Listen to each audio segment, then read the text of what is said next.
ပါရှင်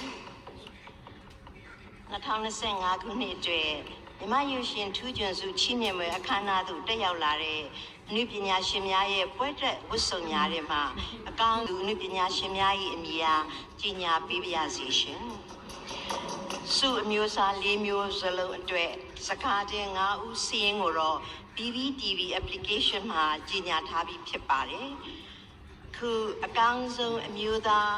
ဝတ်စားစီရင်မှုအကြီးတန်းစုခုရရှိသူကတော့ Academy တရုတ်ဆောင်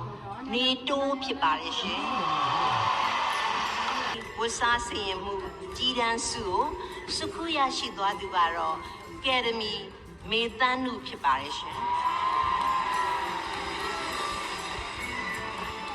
ကောင်းဆုံးဝတ်စားစီရင်မှုအမျိုးသားစုခုရရှိသူကတော့ကောင်းမြတ်ဆန်ဖြစ်ပါတယ်ရှင်ကောင်းဆုံးဝတ်စားစီရင်မှုအမျိုးသမီးစုကိုရရှိသူကတော့ယတနာပိုဖြစ်ပါတယ်ရှင်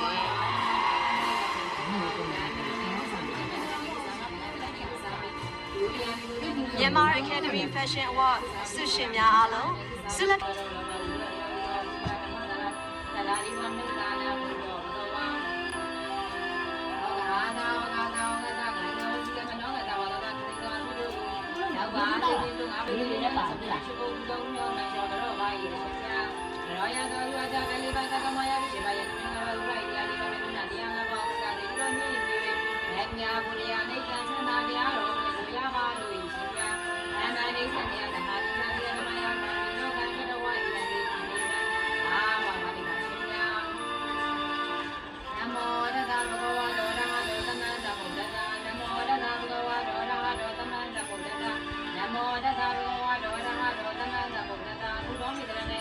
အကောင်းဆုံးဝတ်စားစီရင်မှုစုအနေနဲ့